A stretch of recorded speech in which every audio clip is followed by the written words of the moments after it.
Vamos continuar. O objetivo aqui é mostrar a você quem você deve ler. Percebe? Esse é o objetivo. Agora, esses autores sobre os quais eu estou falando, nas aulas de aprofundamento, mais à frente, quando nós trouxermos os temas, percebam isso, ó, quando nós trouxermos os temas, aí nós vamos aprofundar sobre eles. Professor, eu quero aprofundar mais sobre cada um deles, esse é o objetivo. Aí tem que ser um curso de filosofia, um curso de sociologia. O que nós vamos fazer aqui é a lógica da aplicação tanto desses autores na sociologia, quanto desses autores na filosofia. Essa é a base, essa é a lógica que vai estabelecer a nossa discussão aqui. Então vamos voltar? Observemos aqui então. Quando falamos na sociologia, no chamado positivismo, nós falamos em positivismo sob a seguinte ótica, do grande Auguste Comte. O que se pode afirmar sobre Comte? Alguns dizem que a filosofia nasce com Auguste Comte. Comte criou a sociologia. Essa é a base. Alguns vão dizer o seguinte, que Comte criou a sociologia.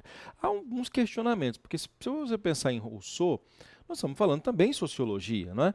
Mas os sociólogos, e aí eu não vou entrar nesse mérito, não é sociologia, não é a minha percepção, eu sou um linguista ligado à produção textual e, portanto, sendo ligado à produção textual, o objetivo é trabalhar Comte na lógica da argumentação, não quero entrar nessas polêmicas. O que Comte trabalhava?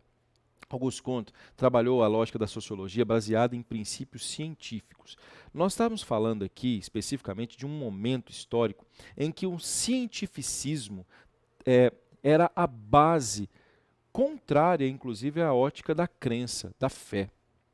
Você percebeu, por exemplo, quando se fala em Rousseau, quando se fala em o próprio Maquiavel, né? O próprio Maquiavel, que não entra muito nesse aspecto, mas, por exemplo, Hobbes entra muito nesse aspecto, o próprio Barão de Montesquieu, esse talvez mais, Charles-Louis de Secondat, afasta um pouco essa ótica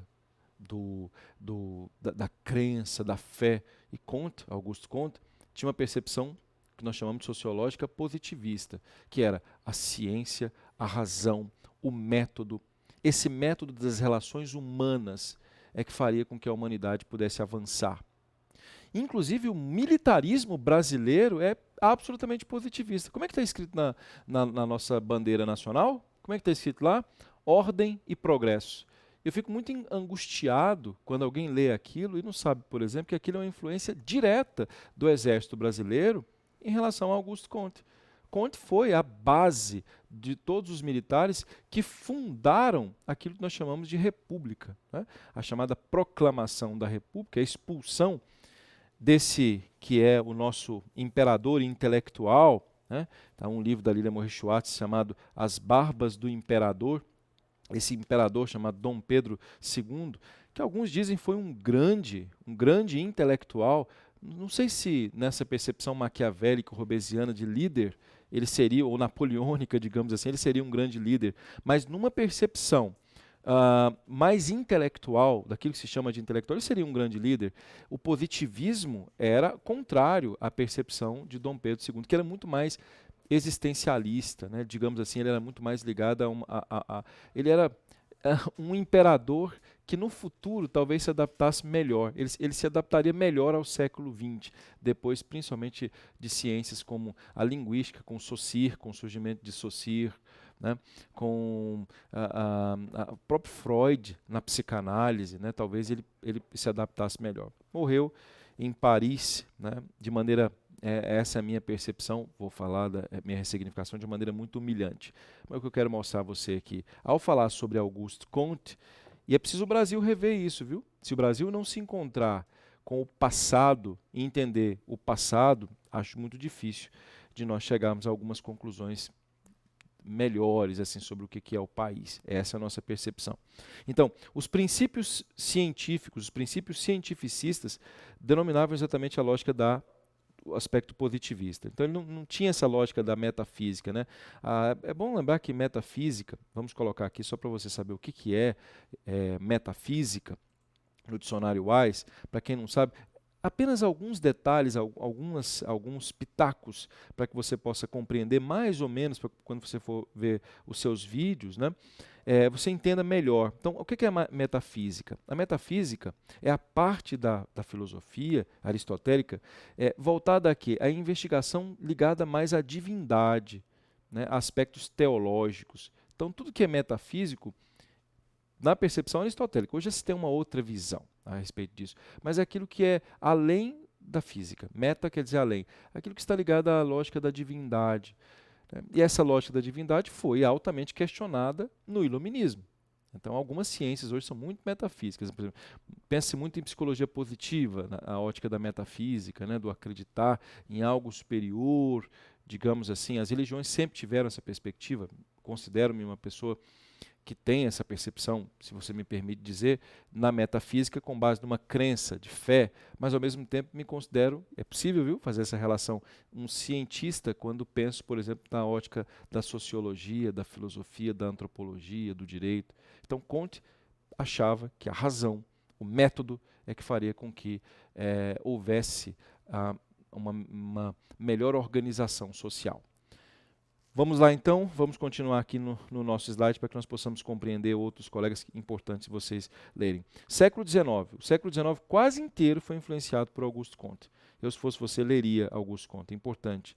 Então ele criou lei dos 3 estados, hierarquia das ciências, a própria lógica do positivismo. Aí entra a sociologia do evolucionismo. Isso aqui é uma parte importante, principalmente para a lógica da antropologia, sabe? Esse momento foi importante sob a ótica da cultura, a ótica da cultura e sob a ótica, principalmente,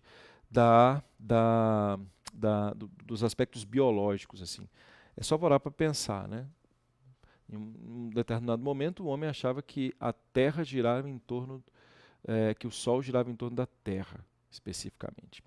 Acho que Deus era o centro do universo. De repente, o homem descobre, não, Deus não é o centro do universo. O homem é o centro do universo. A razão é o centro do universo. Aí depois vem com Darwin, que você vai perceber aqui no evolucionismo, os ingleses chamam de Darwin, né? Charles Darwin. Ele vem, ao trabalhar essa perspectiva, Charles Darwin disse, não, na verdade o que houve é uma evolução das espécies e o homem vem do macaco, imagine. Então, primeiro se achava que o homem vinha de Deus, que Deus era o centro do universo. De repente se descobre que na verdade o homem vem do macaco, que o homem é o centro do universo. Isso é uma mudança extraordinária.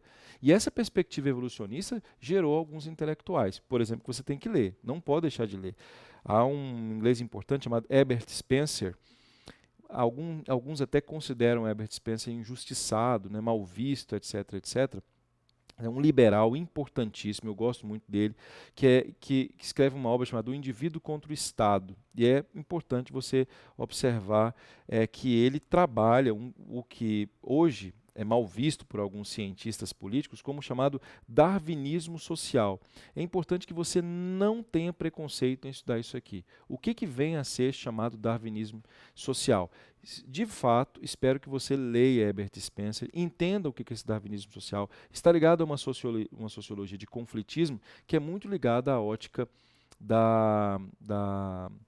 daquilo que se chama de percepção liberal conflitista de mundo. Então, eu, se fosse você, leria de verdade Herbert Spencer, O Indivíduo contra o Estado, a lógica do liberalismo, etc, etc. Então, ele fala do evolucionismo, do funcionalismo.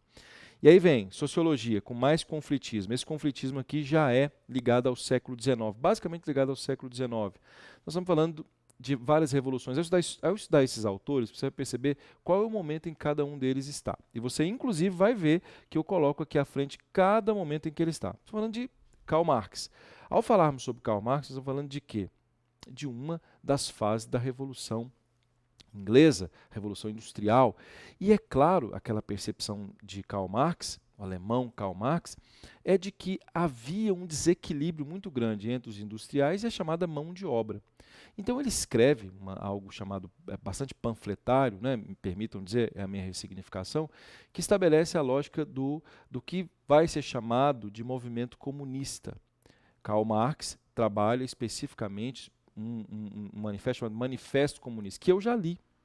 Há algumas percepções de discordância em relação a esse manifesto comunista, mas do ponto de vista do descritivo, não há que se negar que aquela época é uma época extremamente complexa, principalmente para os trabalhadores, mas basta ter um mínimo de percepção.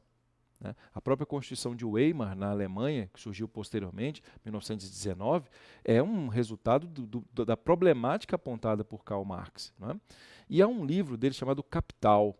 Esse livro, chamado Capital, também que já li, uma série, na verdade, de obras de tomos, que trabalham exatamente de maneira mais científica essa percepção que Marx tinha, essa visão que Marx tinha de como o capital, teoricamente, sucumbia à humanidade. Então, há que se falar no aspecto sociológico, há que se falar em cultura, porque o capitalismo, o ismo, vem da ótica da cultura. Então é preciso ler um pouco mais Karl Marx, é preciso ler, entender um pouco mais, e não ficar com esse senso comum, né? Eu que sou um liberal, né? Eu, quando leio Karl Marx, há coisas, evidentemente, que se pode concordar. É evidente, né? Esse preconceito de gente que nunca leu, de gente que não. É muito complicado, é muito difícil. Ah, falando é marxista, mas você pergunta quem que foi Marx? O que que Marx fez? O que que Marx escreveu? Nossa, eu fico assim muito indignado quando eu vejo pessoas que nunca leram, né? E eu assim, digo isso muito respeitosamente. Então, muito cuidado, porque para ter senso crítico é preciso fazer ressignificação. Para criticar é preciso ter lido, tá bom? E não vou ler Marx. Então leia lá na Casa do Saber, por exemplo, qual é a percepção que eles têm de Karl Marx? O que se pode afirmar sobre marxismo? O que é marxismo, efetivamente? Procure, gente, repito, procure lugares de referência. No Casa do Saber, por exemplo, verifique lugares de referência. Institutos comprovadamente de referência para que você possa pesquisar a respeito dos autores sobre os quais eu estou colocando aqui agora. Então ele vai falar sobre materialismo histórico, que é uma teoria muito complexa, a exploração capitalista, que também é uma teoria bastante complexa, luta de classes, né, é importante conhecer isso, e a própria lógica da revolução. Talvez aqui seja a perspectiva mais panfletária em Karl Marx. Um outro autor que, se você não lê, é a mesma coisa de você não ter lido digamos assim, filosofia. Né? Não lê esse autor que eu vou colocar aqui agora, não ter lido filosofia. Nesta obra, claro, 50 pensadores que formaram o mundo moderno, está aqui o grande Friedrich Nietzsche, na página 107. Essa página talvez seja a página mais rabiscada dessa obra, né? E tem, obviamente, as obras de Nietzsche, mas eu vou colocar aqui a você, inclusive, aqui ó, uma passagem minha, uma passagem aérea, né? Do mestrado, né? Lá em Minas Gerais, na UFMG, venho sempre lendo, sempre a percepção de alguns colegas a respeito de Nietzsche. Não basta ler as obras de Nietzsche, é preciso também ver essa percepção que alguns colegas têm a respeito de Nietzsche. Nietzsche foi um filósofo extraordinário e basicamente trabalhou aspectos que envolvem a perspectiva teológica, né? Ele trabalhou a lógica da metafísica, com críticas muito profundas à lógica da metafísica. Eu diria que Nietzsche é um percursor da pós-modernidade, um filósofo extraordinário. Ele trabalha essa lógica da moral e dos valores, né? Tem uma obra chamada Genealogia da Moral, e ele explicitamente gera a morte de Deus, né? O que se pode afirmar a respeito da lógica da morte de Deus? Essa obra chamada Genealogia da Moral, ela de uma vez por todas, por meio de um conceito que ele criou, que foi o super-homem. Esse conceito é um conceito muito interessante. Esse conceito de super-homem trabalha uma perspectiva de um outro autor que se chama Schopenhauer, que escreveu uma obra que você tem que ler também, Schopenhauer é muito importante, chamada O Mundo como Vontade e Representação. Mas eu não vou conseguir ler a obra, ela está disponível, mas não vou conseguir. Veja vídeos a respeito de Schopenhauer. E Nietzsche era um leitor de Schopenhauer, um grande leitor de Schopenhauer. Né? Assim, os dois tinham uma percepção de mundo muito parecida. E Nietzsche vai trabalhar exatamente essa ótica do super-homem, a morte de Deus, a morte da metafísica e como nasce a moral. Por exemplo, você acredita na poligamia, mas por quê? Qual é a razão de você acreditar nisso? Nietzsche trabalhava essa perspectiva. Como é que nasce a moral? Como é que nasce a ética, que é uma perspectiva de natureza individual? Ele fala, na lógica do super-homem, na perspectiva do eterno retorno, que é um conceito muito interessante de Nietzsche. Eu, se fosse você, leria essa ótica do eterno retorno. Há um livro de Nietzsche, Assim Falou Zaratustra, também que é maravilhoso, extraordinário. Preciso conhecer Nietzsche. Não conhecer Nietzsche assim é não conhecer filosofia. Desculpe dizer, eu não consigo imaginar alguém que tenha lido sobre filosofia e não tenha lido sobre Nietzsche. Entender quem é Nietzsche. E aí, aos poucos, você vai conhecendo cada uma das obras, vai percebendo e aí vai crescendo.